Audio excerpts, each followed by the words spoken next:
किसी ने बड़े कमाल की बात कही है कि बहुत ढूंढा उन्हें पूजा, श्लोक और स्तुति में, लेकिन अंत में प्रभु मिले प्रेम, सेवा, स्नेह और सहानुभूति में। नमस्ते दोस्तों, मैं हूं आरजे कार्तिक, माय एफएम से।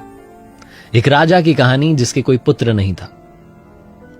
बहुत परेशान होने के बाद उसे किसी ने सलाह दी कि आप तांत्रिकों के पास जाइए, शायद वो आपको कोई उपाय बताएं। तांत्रिकों ने कहा कि आपको पुत्र प्राप्ति हो जाएगी, लेकिन उसके लिए एक बच्चे की बलि देनी होगी। बहुत पुराने जमाने की बात है, इस तरीके की प्रथा चला करती थी। राजा ने कहा ठीक है। उसने पूरे राज्य में ढिंढोरा पिटवा दिया और कहा कि आप में से कोई भी अपने परिवार में से एक बच्चा ला करके हमें दे सकता है, उसकी बलि दी जाएगी और बदले में उस परिवार को जितना मनचाहा धन जो है वो दिया जाएगा, बहुत सारा पैसा दिया जाएगा। उस राज्य में एक गरीब परिवार था, उसमें बहुत सारे बच्चे थे।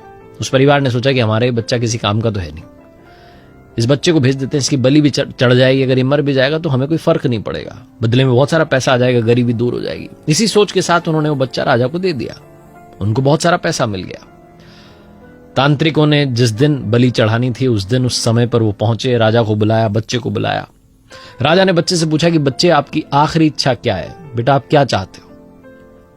तो उस बच्चे ने कहा कि बस मुझे थोड़ी सी रेत ला करके दे दी जाए। राजा को समझ में नहीं आया, पता नहीं क्या करेगा। रेत लाई गई। उस बच्चे ने उस रेत से 4 महल तैयार किए। मिट्टी रेत मिला करके उसने 4 बढ़िया से महल तैयार किए। उसके बाद वो बच्चा एक के बाद एक 3 महल गिराता चला गया और चौथे वाले के सामने हाथ जोड़ करके बैठ गया, मन में कुछ कहने लगा। और उसके बाद उसने राजा से कहा कि ठीक है, आप मेरी बलि चढ़ा दीजिए। तांत्रिक घबरा गए कि इसने कौन सी विधि कर दी। राजा घबरा गया। राजा ने पूछा, आपने क्या किया? तो उस बच्चे ने कहा कि 3 महल थे। सबसे पहला था मेरे माता पिता का, जिनका कर्तव्य था कि मेरी रक्षा करें। उन्होंने मुझे यहां भेज दिया, मुझे नहीं बचाया पैसे की वजह से, इसलिए मैंने वो महल गिरा दिया। दूसरा महल जो मैंने बनाया वो महल था मेरे सगे संबंधियों का, रिश्तेदारों का। उन्होंने भी माता पिता को नहीं समझाया, वो भी मेरे काम नहीं आए, वो महल भी गिरा दिया। और तीसरा महल था आपके नाम का, राजा का, जिसका कर्तव्य होता है प्रजा की रक्षा करना। आप मेरी बलि चढ़ाने वाले हैं, ये वाला महल भी गिरा दिया। और चौथा महल भगवान का है, अब वही मेरा सहारा है। उनके सामने हाथ जोड़ के बैठ गया और उनसे कहा, जो करना है अब आप कर लो।